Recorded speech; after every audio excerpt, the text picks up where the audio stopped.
Hello everyone, welcome back to jobs adda. Percentage के lecture 3 है ये। इससे पहले हम बिल्कुल बेस लेवल के क्वेश्चंस देख चुके हैं। ये पूछा होता है कि ए बी से इतने परसेंट बड़ा है तो बी ए से कितने परसेंट छोटा होगा। लेकिन आज हम स्टैंडर्ड के क्वेश्चंस करेंगे जो सच में एग्जाम्स में पूछे जाते हैं। स्टार्ट करने से पहले मैं थोड़ी सी फ्रैक्शन वैल्यूज और डिस्कस करूंगा। परसेंटेज को हम कन्वर्ट करते हैं फ्रैक्शन में। जैसे लेट्स से 15% से ट्राई करते हैं पहले। 15% अगर कहीं दिखेगा तो आप इसको कैसे इस्तेमाल करेंगे क्वेश्चन में। तो 15% मतलब 15/100। 5 के टेबल से काटोगे तो 5 3 5 20 100, यानी 15% को 3/20 लिखूंगा तो घबराना मत। उसी तरह ये बड़ी फेमस है एक 9 1/11%। तो देखो आपके सामने चेंज करूंगा, कोई रटने की ज़रूरत नहीं है, थोड़ी देर में खुद ही याद हो जाएंगे। लेकिन पहले बेसिकली बनी कैसे वो देखो। 9 11 सा 99, 99 प्लस 1 100/11%। नेक्स्ट स्टेप में परसेंटेज की साइन हटा देंगे तो नीचे 1100 बन जाएगा। 2 0 से 2 0 हटेंगे तो 1/11। तो 9 1/11 को आप कैसे याद रखोगे कि 1/11 खुद ही आ रहा है, तो इसका आंसर भी क्या होता है 1/11 होता है। इसी के जैसे दिखने वाली एक और होती है 11 1/9%। Again same same procedure. 11 9 सा 99 प्लस 1 100/9% बराबर 100/900।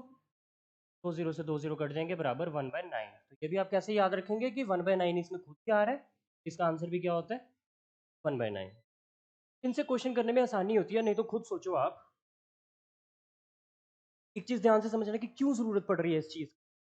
लेट से मैंने आपको बोल दिया कि आप मेरे को निकाल के दो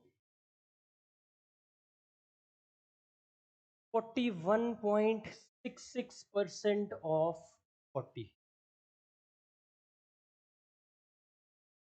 अगर आपने कहीं कोचिंग नहीं ली है, आपको बेसिक मैथ की नॉलेज है, तो आप इस क्वेश्चन को कैसे अप्रोच करने वाले हो। आप बोलोगे 41.66 अपॉन 100 240।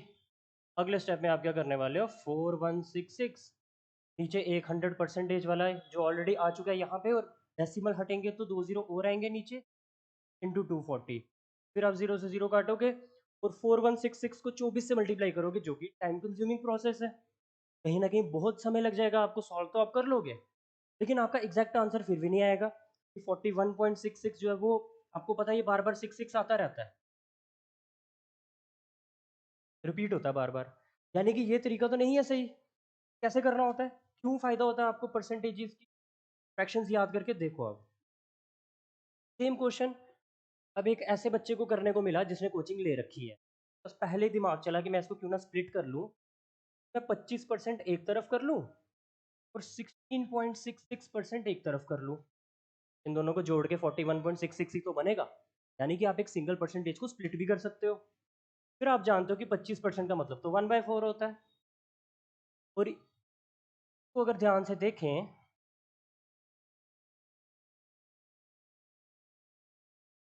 तो 16.66 can also be written as 16 2/3%। 0.66 कब आता है, 2 को 3 से डिवाइड, 2 को अगर 3 से डिवाइड करो 0.66 ही आएगा। करके देख लो कि मैंने 2 को 3 से डिवाइड कर रहा हूँ आपके सामने, नहीं होता। जीरो लगाओ, जीरो लगाओ, डेसिमल लगाओ। 3 6 18, फिर 3 6 18, फिर 3 6 18। यानी ये 0.66 कब आता है, जब आप 2 को 3 से डिवाइड करते हो। जहाँ आपको 0.66 है, 0.66 दिख रहा है कि नहीं, पॉइंट देन 66, इसकी जगह आप रिप्लेस करके क्या लिख सकते हो 2/3। वही किया मैंने। और 16 2/3% होता है 1/6। 16 2/3% कितना होता है 1/6। बना के दिखा देता हूँ कैसे बना। ये लिखा मैंने 16 2/3%। 16 3 ज़ा 48, 48 प्लस 2 50/3%। यानी कि 50/300।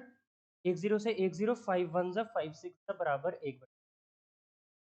यानी कि फ्रैक्शन वैल्यूज याद होंगी तो क्वेश्चन कितने मजे से हो जाएगा। अब आपने कुछ नहीं करना, 25% की जगह 3 करके लिखता हूँ। 25% था प्लस 3.66% था, और ये पूरा किसका निकालना था 240 का। तो 25% की जगह 1/4 आ गया, 16.66% की जगह 1/6 आ गया इंटू 240। अब आप एलसीएम लेके क्या इसको इजीली सॉल्व नहीं कर लेंगे।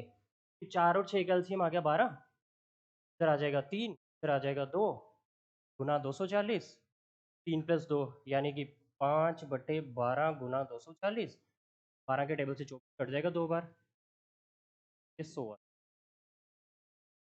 यानी कि फ्रैक्शंस का एक्चुअली बहुत यूजेज है, एक्चुअली में हेल्प करती है, तभी मैं इस चीज़ पे जोर डाल रहा हूँ कि आपको फ्रैक्शन वैल्यूज का आइडिया होना चाहिए। अदरवाइज मुझे क्या ज़रूरत है कि आपको एक नई चीज़ सिखाऊं, अगर पुरानी से काम चल जाएगा तो फिर हम क्यों ये चीज़ सीख रहे हैं। कि 41.66 को सीधे सॉल्व करना आसान काम नहीं है, स्पेशली फॉर द 1.66 का आइडिया ही नहीं है कि ये 2/3 होता है।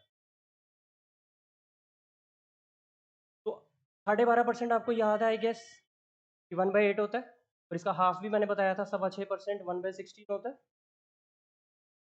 तो बहुत सारी तो याद नहीं करनी है, जो क्वेश्चन में आएगी हम इमीडिएट बना लेंगे, बट हम फ्रैक्शन बना के ही करेंगे मैक्सिमम क्वेश्चंस को। हाँ, जहाँ 20 और 25% होगा वहाँ रिक्वायरमेंट नहीं होती। अब आओ क्वेश्चन पे। मैंने बोला आज हमने वो क्वेश्चंस डिस्कस करने हैं जिसमें नेट इफेक्ट पूछा होगा, तो क्वेश्चन पढ़ो। When the price of cloth was reduced by 25%, when the price of cloth was reduced by 25%, the quantity of cloth sold increased by 20%। देखो, जब कपड़े का प्राइस कम हुआ, जब कपड़े का प्राइस कम हुआ, क्या बढ़ गया, उसकी क्वांटिटी बढ़ गई जो बिक रही है। ऑब्वियस सी बात है, सस्ता हुआ सामान लोग खरीदेंगे ही, तो उसकी जो क्वांटिटी सोल्ड है ना वो बढ़ गई। Price reduced, quantity sold increased, ऐसे ही तो होता है। जैसे चीज सस्ती होती है लोग ज्यादा खरीदते हैं। जैसे सिनेमा हॉल की एग्जांपल ले लो यार, मान लो टिकट का प्राइस पहले था 100 रुपया, तो थिएटर में आए सिर्फ 2 बंदे, यानी यहाँ मैं लिख देता हूँ नंबर ऑफ पर्सन। जब एक टिकट 100 रुपए की थी तो 2 ही लोगों ने फिल्म देखी, 200 रुपए का रेवेन्यू जनरेट हुआ। अब टिकट मिल रही है 20-20 रुपए की, जाहिर सी बात है लोग थोड़ी और हिम्मत करेंगे और फिल्म देखने जाएंगे। यार सस्ती हो गई टिकट, देख ही आते हैं, होने को तो कुछ नहीं है, नुकसान ज़्यादा नहीं है, नहीं अच्छी हुई कोई बात नहीं। तो अब मान लो 5 लोग आ गए, तो अब रेवेन्यू जनरेट हुआ 100 रुपया। तो कहीं ना कहीं मैं ये चीज़ बता रहा हूँ, प्राइस अगर कम होता है किसी चीज़ का तो उसकी सेल्स बढ़ जाती है, प्राइस कम होने पे सेल्स बढ़ जाती है, और प्राइस बढ़ने पे सेल्स कम हो जाती है। अब क्या यहाँ से एक फॉर्मूला बना सकते हैं हम, ध्यान से देखना, प्राइस इनटू क्वांटिटी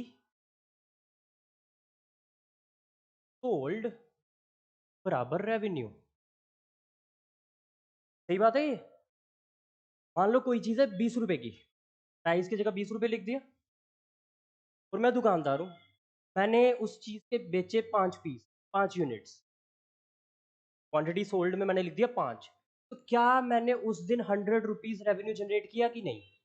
आप बोलोगे बिल्कुल किया जी, 20 रुपए की एक आइटम थी, आपने 5 सेल कर दी, तो 20×5 = 100।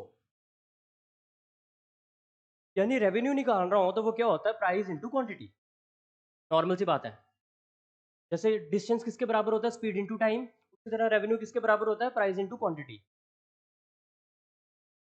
स्पीड इंटू टाइम बराबर डिस्टेंस।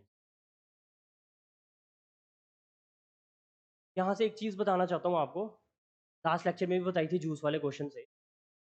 यार जब भी दो क्वांटिटीज मल्टीप्लाई होती है ना, तो उनमें इनवर्स रिलेशन होता है। whenever two quantities get multiplied, they have inverse relation between themselves। हाँ, प्रोवाइडेड कि उनका रिजल्ट जो है वो कांस्टेंट हो। ये चीज़ मैं अच्छे से सिखाऊंगा नेक्स्ट लेक्चर में, क्योंकि उसमें वही क्वेश्चन करने हैं जिसमें एक्सपेंडिचर कांस्टेंट रखना है। आज एक्सपेंडिचर कांस्टेंट वाले नहीं है, आज है कि एक्सपेंडिचर में कितना फर्क पड़ा, एक्सपेंडिचर में, रेवेन्यू में। देखो रेवेन्यू होता है दुकानदार की तरफ से, आपकी तरफ से तो एक्सपेंडिचर है ना। तो मैंने 5 आइटम्स बेची, तो मेरी जेब में 100 रुपया आया, तो मेरे लिए तो वो रेवेन्यू है। लेकिन आप अपने एंड पे सोचो कि आपने 5 आइटम्स खरीदी, आपको 100 रुपया देना पड़ा, तो आपका तो वो एक्सपेंडिचर है ना, आपका तो वो खर्चा है ना। एक आदमी का खर्चा दूसरे का रेवेन्यू होता है। और ये चीज़ फिलहाल थोड़ी सी ध्यान में रखो कि whenever two quantities get multiplied, उनमें इन्वर्स रिलेशन होता है। यहाँ यूज़ नहीं होगा, आज नेक्स्ट लेक्चर में होगा, लेकिन धीरे धीरे मैं ग्राउंड बनाते जा रहा हूँ, जो मेरे को आगे भी चीज़ें करनी है वो आपके दिमाग में थोड़ी थोड़ी डालते जा रहा हूँ। इस क्वेश्चन पे वापस आते हैं, और यहाँ मेरे को यूज़ करना ये वाला फॉर्मूला कि प्राइस इंटू क्वांटिटी बराबर एक्सपेंडिचर, तो आई होप आप मानोगे कि बिल्कुल ठीक लिखा है। एक्सपेंडिचर कह लो या रेवेन्यू कह लो, या ग्रॉस रिसीट कह लो, एक ही बात होती है कि कितना मतलब टोटल टोटल कितना बना टोटल, उसको एक्सपेंडिचर कह लो, रेवेन्यू कह लो, ग्रॉस रिसीट कह लो, कुछ भी कह लो। तो क्या कह रहा है कि प्राइस जो है वो रिड्यूस हुआ 25% से, price got reduced by 25%। Price में क्या चेंज आई है कि वो 25% से रिड्यूस हुआ है, और क्वांटिटी में क्या चेंज आई है कि वो 20% से बढ़ गई है। अब हम यहाँ फ्रैक्शन वैल्यूज का यूज कर लेते हैं। 25% आप जानते हैं 1/4 होता है, 25% इज 1/4। ये तो 2-3 दिन से बता रहा हूँ, तो आपको मालूम होगा 25% 1/4। 1/4 का क्या करवाना है, डिक्रीज। ये बहुत इंपॉर्टेंट है कि क्या वर्ड है यहाँ, रिडक्शन है कि इंक्रीज है, ये मैटर करता है। अब क्योंकि उसने रिड्यूस बोला ना, तो मैंने उस लास्ट लेक्चर में भी बताया था कि डिनोमिनेटर को इनिशियल वैल्यू मान लो, डिनोमिनेटर को इनिशियल वैल्यू मान लो, जो भी न्यूमिनेटर है वो इंक्रीज वाले केस में ऐड हो जाएगा, डिक्रीज वाले केस में सब्ट्रैक्ट हो जाएगा। तो यानी कि मैं कह सकता हूँ कि प्राइस मेरा 4 से 3 हो गया। कि डिक्रीज करना है ना, तो मैंने 4 पे 1 कम कर दिया, ये जो 1 है ये मैंने कम किया, माइनस। माइनस क्यों किया, क्योंकि रिडक्शन शो करनी है। बहुत नॉर्मल सी चीज़ है। डिनोमिनेटर को इनिशियल वैल्यू मान लो कि जितनी वो पहले है, तो पहले वो प्राइस कितना मान लो 4 रुपए। अब कितना होगा वो डिपेंड करेगा क्वेश्चन में क्या बोला है, उसने बोला है रिड्यूस करना है, तो जितना भी न्यूमिनेटर में दिख रहा है वो माइनस कर दो। इंक्रीज वाले केस में प्लस, रिड्यूस वाले केस में माइनस, दैट्स इट। तो प्राइस आपने कहा कि 4 से 3 हो गया। अब बात करते हैं क्वांटिटी की। तो क्वांटिटी की क्या परसेंटेज दिख रही है, 20%। तो आपको पता होना चाहिए कि 20% कितना होता है, 20% होता है 1/5। तो डिनोमिनेटर में 5 दिख रहा है, तो आपने कहना है कि इनिशियल वैल्यू तो 5 मान ली जाए। अब देखना है कि इंक्रीज है कि डिक्रीज, तो आपने देखा इंक्रीज है कि क्वांटिटी जो है वो इंक्रीज हुई है, यानी ये जो न्यूमिनेटर में दिख रहा है ये क्या होगा, ये प्लस होगा, किसमें, इसी में। तो 5 + 1 6, यानी अब जो क्वांटिटी है वो 6 हो गई। ये सीखना है आपको, ये इंपॉर्टेंट है आपके लिए, ये क्योंकि ये आगे यूज होगा बाकी सारे क्वेश्चन में, और अगर अभी बना लिया ये फिर आगे दिक्कत नहीं आएगी बिल्कुल भी। प्राइस 4 से 3 हुआ, आपको समझ आनी चाहिए कैसे, और क्वांटिटी 5 से 6 हुई, ये भी आपको समझ होनी चाहिए। देखो मैं इनका बिना यूज किए भी क्वेश्चन कर दूंगा, लेकिन इससे फायदा होता है आपकी कैलकुलेशन कम हो जाती है। मैं यहाँ 100 और 75 लेके भी कर दूंगा, 100 और 120 लेके भी कर दूंगा, लेकिन कैलकुलेशन बढ़ जाएगी। और कैलकुलेशन से तो बचना है हमें, कि हमें पेपर में कम से कम कैलकुलेशन करनी पड़े। अब आपस में क्या करना है, इनको मल्टीप्लाई, आप भी मल्टीप्लाई कीजिए। तो आप कहेंगे कि पहले आपका रेवेन्यू कितना था, 4×5 = 20। अब रेवेन्यू कितना है, 3×6 = 18। देख पा रहे हैं, नॉर्मल मल्टीप्लीकेशन, और छोटी छोटी वैल्यूज हैं तो कोई दिक्कत भी नहीं आएगी। 4×5 = 20, 3×6 = 18। अब मैं आपसे पूछूं कि रेवेन्यू में क्या इफेक्ट पड़ा, तो आप बोलोगे 2 रुपए कम हो गया। हुआ है कि नहीं, रेवेन्यू जो है वो 2 रुपए कम हो चुका है। उसने क्या पूछा है, व्हाट वाज द इफेक्ट, यानी नेट इफेक्ट पूछ रहा है कि रेवेन्यू में नेट इफेक्ट क्या पड़ा, परसेंटेज में आंसर देना है हमें, क्या ऑप्शन परसेंटेज में।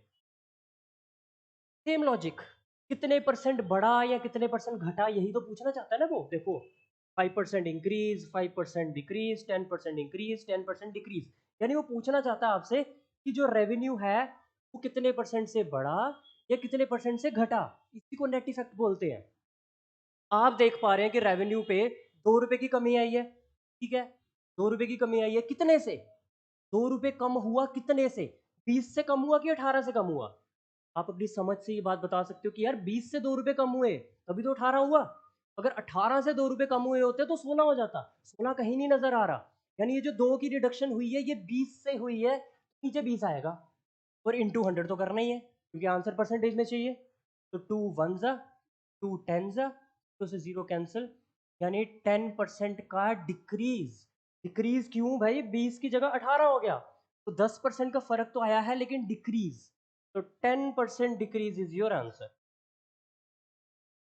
फिर से देखेंगे एक बार, सारा खेल किसका है, क्या आपको जो भी यहाँ क्वेश्चन में परसेंटेजेस इन्वॉल्व हैं उनकी फ्रैक्शन वैल्यूज आनी चाहिए, नहीं आती है तो ऑन स्पॉट बनानी आनी चाहिए। गर्मी है यार, ये ह्यूमिडिटी कब खत्म। प्राइस टू क्वांटिटी बराबर रेवेन्यू, ठीक। प्राइस में क्या चेंज आई और क्वांटिटी में क्या चेंज आई, ये क्वेश्चन में गिवन है। प्राइस में क्या चेंज आई कि प्राइस जो है वो रिड्यूस हो गया कितने परसेंट से, 25% से, लिख लिया मैंने। क्वांटिटी में क्या चेंज आई, क्वांटिटी इंक्रीज हो गई 20% से। Upward arrow means increase, downward arrow means decrease. Notation समझनी है अब आपको धीरे धीरे, अब आप बड़े हो रहे हो, आपको चीज़ें समझना शुरू करनी है, और मैं भी धीरे धीरे फॉर्म में आ जाऊंगा, तो अब मज़ा आएगा। तो ये जो बेसिक बेसिक चीज़ें हैं ना, ये जैसे बिल्ड हो जाएंगी ना, फिर देखो आप कैसे प्लेयर बनोगे। 25% मतलब 1/4, सब दिमाग में करेंगे, कुछ नहीं लिखेंगे अब। लिखने वाला पार्ट होता है बेसिक में, जब वो तैयार हो गया अब सब माइंड में करना है। 25%, 1/4, 1/4 का क्या है जी, डिक्रीज, यानी 4 पे 1 का डिक्रीज, 4 पे 1 का डिक्रीज यानी 4 से चीज कितनी हो जाएगी, 3। समझ आई बात। 20% का इंक्रीज, 20% मतलब 1/5, 1/5 का इंक्रीज यानी 5 पे 1 का इंक्रीज यानी 5 से चीज कितनी हो जाएगी, 6। एवरीथिंग इन माइंड, साइड में लिख लिख के नहीं करेंगे। बीच में मल्टीप्लाई की साइन दिख रही है तो मल्टीप्लाई करो भाई, 4 पंजे 20, 3 छक्के 18। रेवेन्यू 20 से कितना दिख रहा है, 18, यानी कि डिक्रीज तो हो रहा है, तो इंक्रीज वाले ऑप्शन तो हो ही नहीं सकते। 20 से 18 हो रहा है, मैं पूछूं कितने का डिक्रीज हो रहा है, आप बोलोगे 2 का। मैं पूछूं कितने से हो रहा है, आप बोलोगे 20 से, 200। 10% decrease is your answer, D option. Next question पे चलते हैं।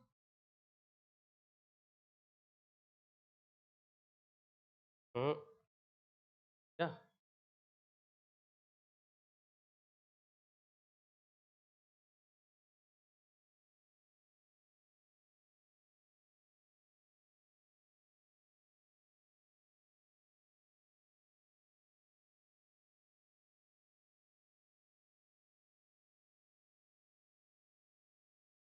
एक ट्राई खुद से करनी है क्योंकि मैंने पिछले क्वेश्चन पे काफी टाइम लिया है, तो आपकी एक ट्राई तो बनती है इस क्वेश्चन। तो वीडियो पॉज कर लिया करो, और मेरे करवाने से पहले एक कोशिश कर लिया करो, और वो अच्छा एफर्ट होना चाहिए आपकी तरफ से, मतलब प्रॉपर कोशिश कर ली, हो गया तो आंसर टैली कर लो, नहीं हुआ तो देख लो मैं कैसे कर रहा हूँ। The cost of an article worth ₹100 is increased by 10% first and again increased by 10%। एक आर्टिकल है 100 रुपए का, आर्टिकल की वर्थ कितनी है, 100 रुपए। पेन कहाँ चला गया,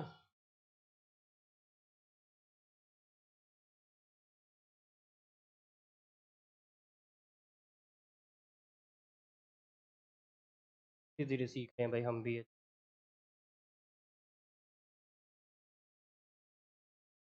आर्टिकल है 100 रुपए का, इंक्रीज हुआ पहले 10% से, और फिर से एक बार 10% से, 2 बार इंक्रीज हुआ 10% से।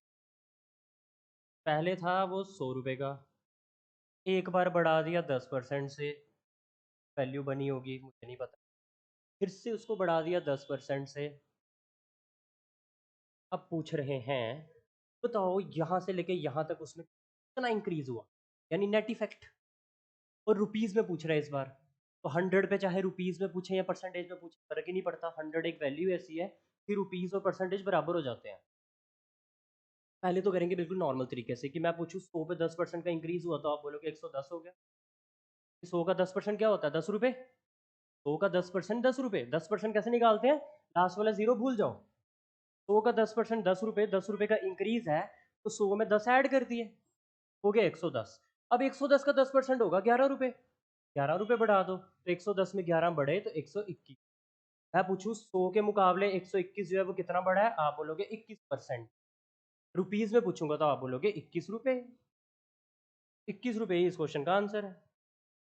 ये तो हुआ नॉर्मल अप्रोच, कि अगर ऐसा क्वेश्चन दिखे तो आप ऐसे भी कर सकते हो, कोई दिक्कत नहीं, ऐसे भी करो। और एक और तरीका देखो, कि 10% का मतलब होता है 1/10, 10% का मतलब होता है 1/10 फ्रैक्शन वैल्यू।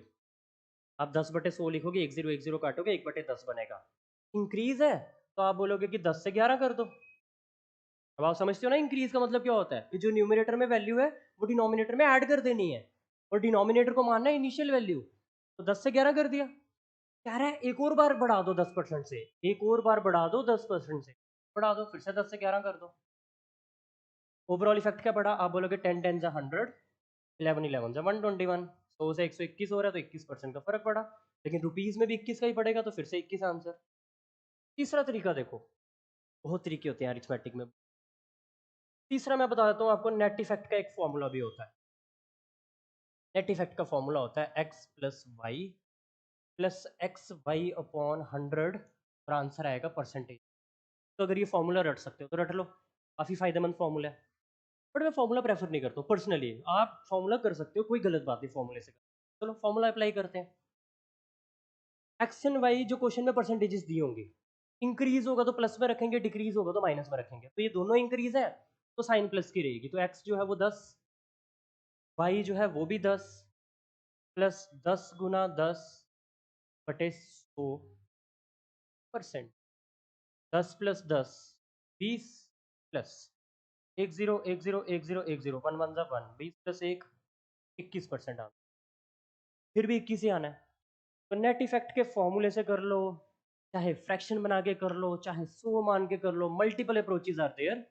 बट फ्रैक्शन बना के क्वेश्चन कब करना आपकी मजबूरी बन जाएगी, जब क्वेश्चन 10% पे नहीं होगा, जब क्वेश्चन होगा 14 2/7%, 16 2/3%, 33 1/3%। यानी कि जब इस तरह की परसेंटेजेस आ जाएंगे ना क्वेश्चन में, तो फिर फ्रैक्शन से ही करना पड़ेगा, क्योंकि ये सॉल्व नहीं होती है। अगर इसकी मैं और करके फॉर्म लिखूं तो आप बोलोगे ये बन रहा है 33.33%। तो ये तो मैंने 2 बार 33 लिखा है, इसका 33 खत्म नहीं होता कभी भी, यानी कि ये अप्रोक्सीमेट वैल्यू है। और अप्रोक्सीमेट वैल्यू को अगर इस तरीके से करने जाओगे तो नहीं होगा क्वेश्चन। दैट्स वाई इनकी फ्रैक्शन वैल्यूज याद करना बहुत इंपॉर्टेंट है, कि ये 1/3 के बराबर होता है, 66 2/3 किसके परसेंट के बराबर होता है, 2/3 के बराबर होता है। ये मैं आपको पूरी याद करवा दूंगा, ये थोड़ी थोड़ी करके रोज दे रहा हूँ ना। मैं एक साथ आपको नहीं बोल रहा हूँ कि 25 वैल्यूज याद करके दो, आप डर जाओगे फिर। थोड़ी थोड़ी रोज की करनी है। 12.5% 1/8, 6.25% 1/16, 20% 1/5, 25% 1/4, 10% 1/10, 12.5% 1/8। बार बार ये 12.5 वाली बहुत इंपॉर्टेंट है, इस 12.5 के बेसिस पे बहुत क्वेश्चन बनते हैं। अगले क्वेश्चन पे चलें।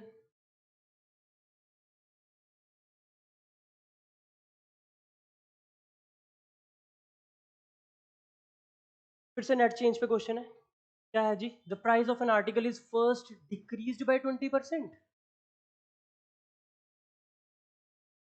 The price of an article is first decreased by 20% and then increased by 30%।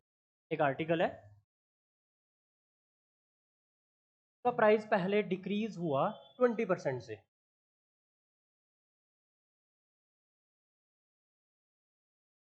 Decrease.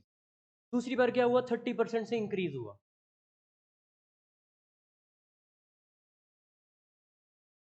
आपको भी ऐसे ही करना है कि 20% देखा तो 1/5, और इंक्रीज डिक्रीज है तो एरो से डिनोट कर दो।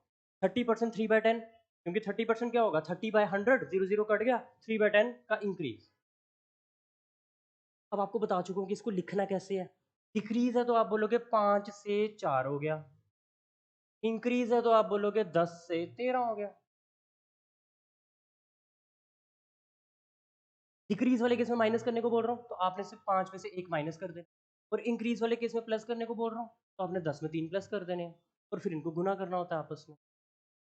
तो पहले ये आर्टिकल अगर 50 रुपए का था तो अब आपको और क्या दिया हुआ है, अच्छा रिजल्टिंग प्राइस 416 दिया हुआ है, रिजल्टिंग प्राइस यानी नया वाला।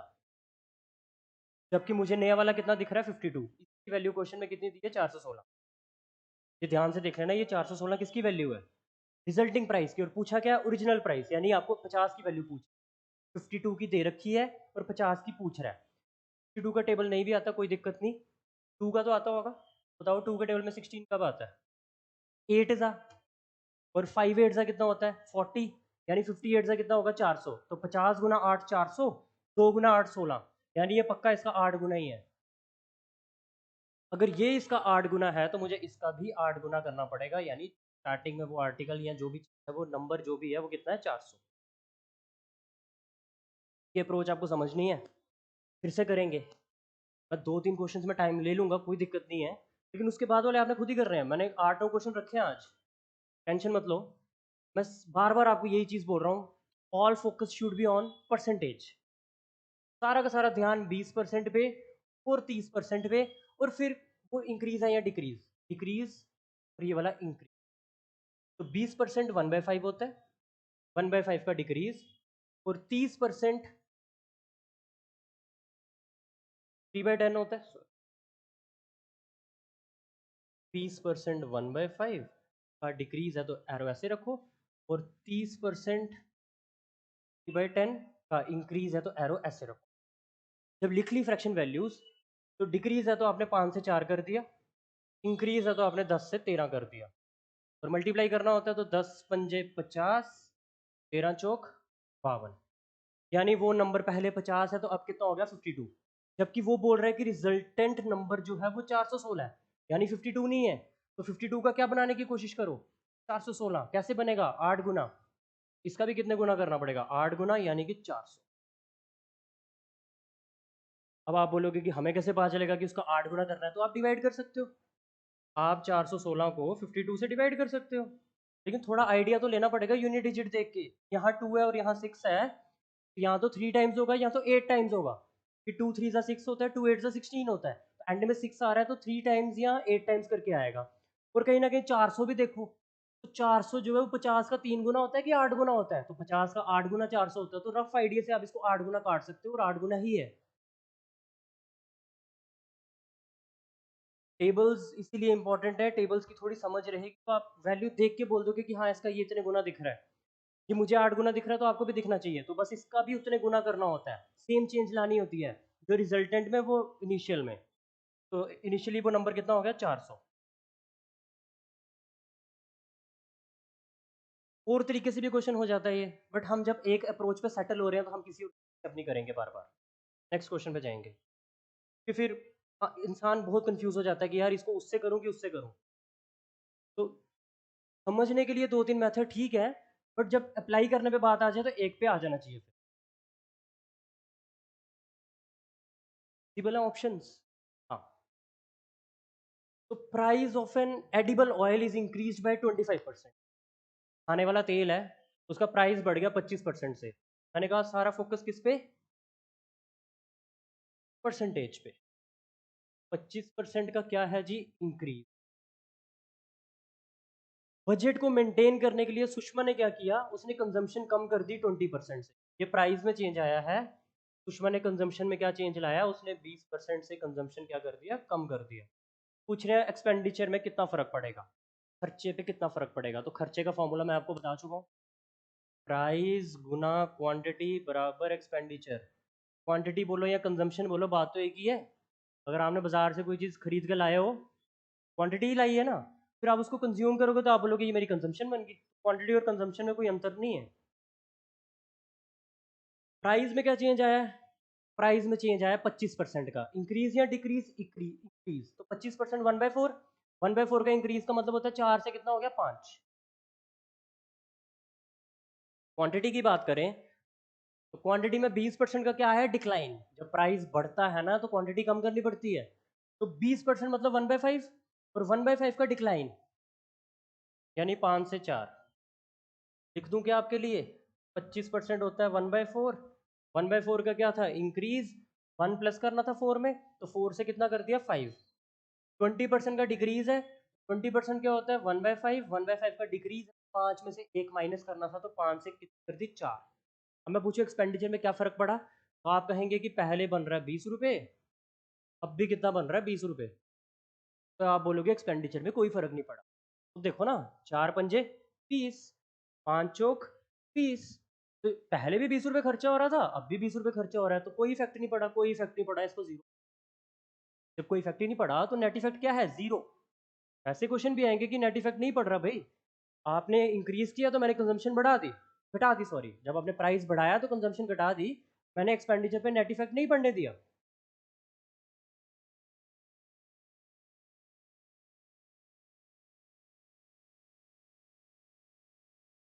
ये क्वेश्चन देख लो, बस सारे सेम है, अब कोई दिक्कत नहीं आएगी आपको। फिर वही, if the price of a commodity is decreased by 10% and its consumption is increased by 20%, then what will be the increase or decrease in the expenditure of the commodity? Same question, increase and decrease पूछ रहा है, and में expenditure में कितना हुआ, same logic. Price की बात हो रही है और कंजम्पशन की बात हो रही है और एक्सपेंडिचर की बात हो रही है, तो same formula, price into consumption is equal expenditure. Price में क्या चेंज आया जी? 10% का डिक्रीज, 10% का डिक्रीज। 10% 1/10 होता है, और 1/10 का डिक्रीज मतलब 10 से 9। अब आपको ये सीधा करना है, बहुत टाइम हो गया। कंजम्पशन बढ़ गई 20% से, 20% 1/5 बढ़ गई 5 से 6। आपसे पूछूं क्या इफेक्ट पड़ा एक्सपेंडिचर पे, आप बोलोगे पहले 50 था अब 54 हो गया। 10 5 से 50, 9 6 से 54। परसेंटेज में आंसर चाहिए। तो मैं आपसे पूछूं एक्सपेंडिचर बढ़ा कि घटा, आप बोलोगे कि बढ़ा। कितना बढ़ा? 4 रुपये बढ़ गया। बढ़ा कि नहीं? 50 से कोई चीज़ 54 होगी तो 4 रुपये बढ़ गई। ठीक है, 4 रुपये बढ़ गई। कितने से 4 रुपये बढ़ी है? 50 से या 54 से? आप कहेंगे 50 से बढ़ी है भाई। 50 से बढ़ी तभी तो 54 हुई। 54 से बढ़ी हुई होती तो 58 हो जाती। 58 दिख रहा है कहीं? नो। तो 4 का इंक्रीज हुआ है कितने से? 50 से। गुना 100, 51 जा 52 जा 4 दूनी 8% का इंक्रीज। B option. नेक्स्ट पे चलेंगे, अब नहीं टाइम वेस्ट करेंगे। आप इतने समझदार हैं, अब आप क्वेश्चन करने लगे होंगे मेरे ख्याल से।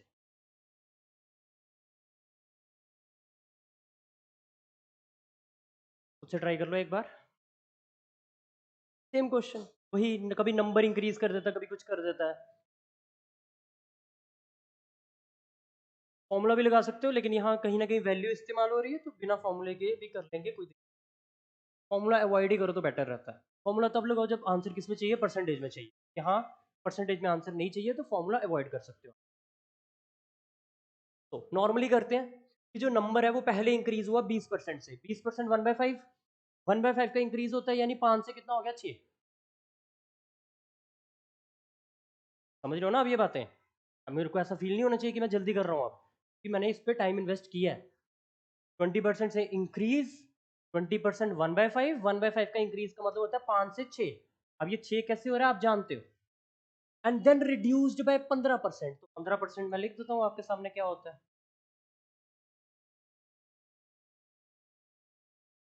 15% होता है 3/20। देखो ऑन स्पॉट बना दी। जो फ्रैक्शन वैल्यू हमें नहीं देखने को मिलेगी, जैसे 15% होगी, अभी तक नहीं पड़ी थी, तो ये लोग ऑन स्पॉट बना लेंगे, कोई दिक्कत नहीं है। 15% की क्या करनी है? रिडक्शन, यानी कि ये 3 माइनस करना पड़ेगा। तो अगर पहले 20 है तो अब कितना हो जाएगा? 17। It clear? रिडक्शन है तो माइनस, इंक्रीज है तो प्लस। लेकिन जो डिनोमिनेटर में लिखा है वो तो इनिशियल वैल्यू ही रहेगी। ओवरऑल इफेक्ट क्या पड़ा?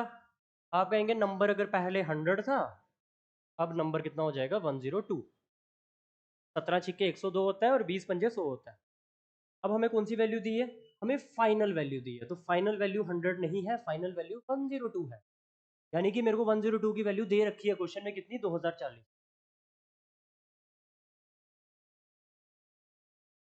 थोड़ी सी कॉमन सेंस लगा के देखो, थोड़ा सा दिमाग लगा के देखो, क्या ये 102 का डबल नहीं लिखा हुआ? 102 का डबल 204 ही तो होता है, यानी कि ये इसका डबल है। और डबल के बाद एक जीरो लगा हुआ एंड में, तो आप भी लगा दो। डबल करके जीरो लगा दो, तो भी डबल करके जीरो लगा दो। डबल करो और जीरो लगा दो, आंसर क्या आ जाएगा? 2000। यानी वो स्टार्टिंग में नंबर कितना रहा होगा? वो 2000 रहा होगा। बस आपको ये देखना होता है कि इससे ये नंबर बना कैसे। कैसे बना, आपने थोड़ा सा आइडिया लगाना है कि यार ये 102 का डबल तो है 204, तो डबल करना है यानी 2 से गुना करना है। और एंड में जीरो भी लगा हुआ है, हम भी जीरो लगा देंगे, यानी 20 गुना करो, भी 20 गुना करो, 100 गुना 20, सारा आंसर।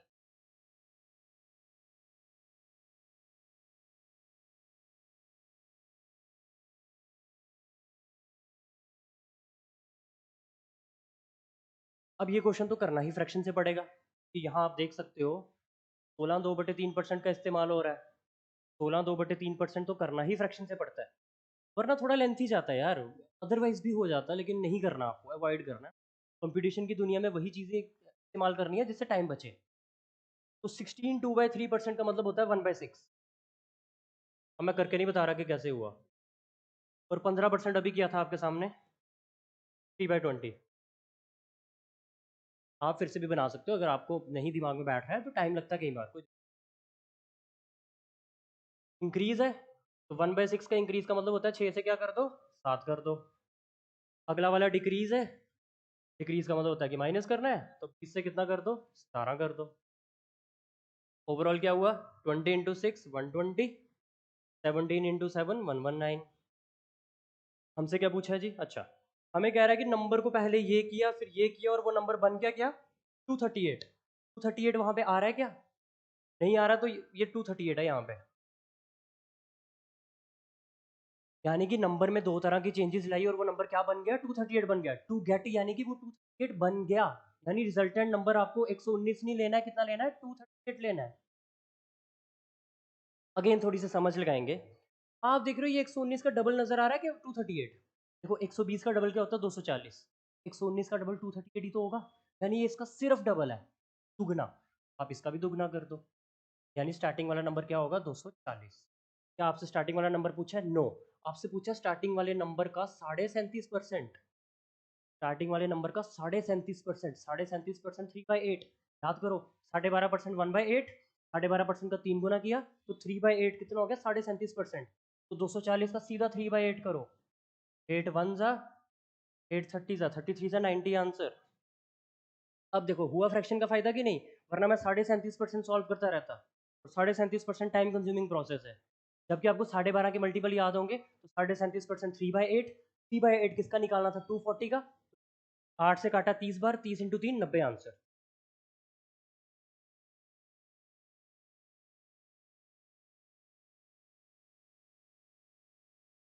ये एक अच्छा क्वेश्चन है, हाल फिलहाल के पेपर में पूछा गया, ट्राई कीजिए इसको। वीडियो पॉज कर लिया करो। अप्रोच आपकी यही रहनी चाहिए कि पहले आपको कोशिश खुद से करनी ही करनी है, नो मैटर व्हाट।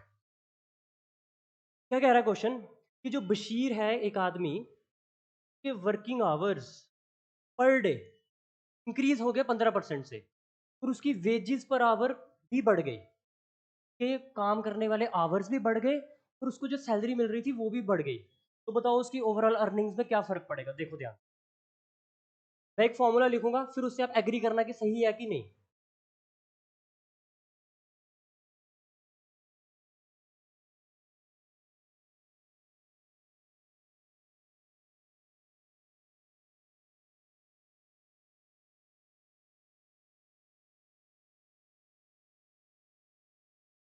क्या लिखा मैंने, आप कितने घंटे काम करते हो मल्टीप्लाइड बाय आपको एक घंटे के कितने पैसे मिलते हैं बराबर आपके टोटल पैसे कितने बने। एग्जाम्पल से समझते हैं, मान लो मैं एक दिन में 5 घंटे काम करता हूँ, एक दिन में 5 घंटे काम करता हूँ और मेरे को एक घंटे के पैसे मिल रहे हैं 100 रुपये।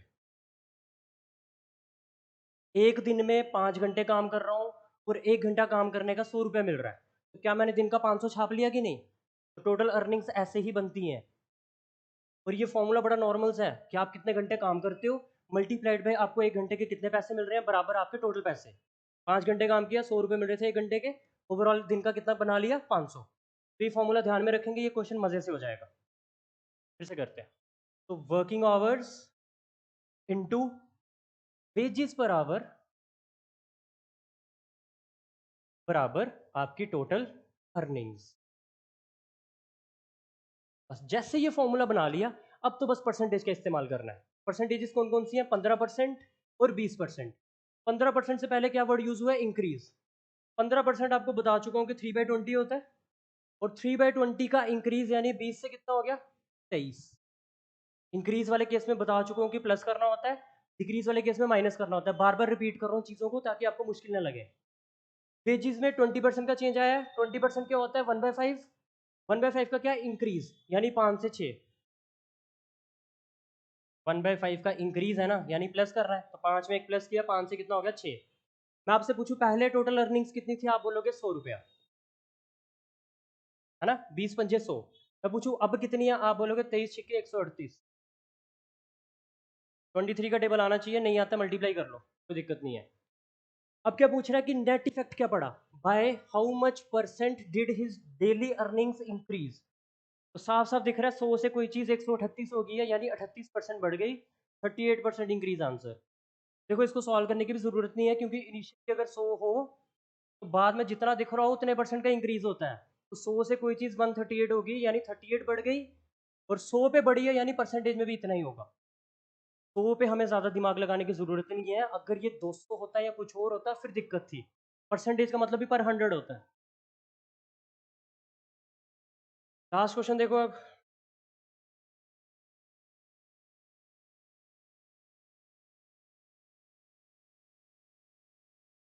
Pause the video, do it yourself. Again same approach लगेगी। Price of oil is increase by इतना, हाउ एवर कंजम्पशन डिक्रीज होगी इतने से, परसेंटेज इंक्रीज है डिक्रीज कितना, same formula, price into consumption बराबर एक्सपेंडिचर। अब तो मैं भी थक गया बार बार ये फॉर्मूला लिख के।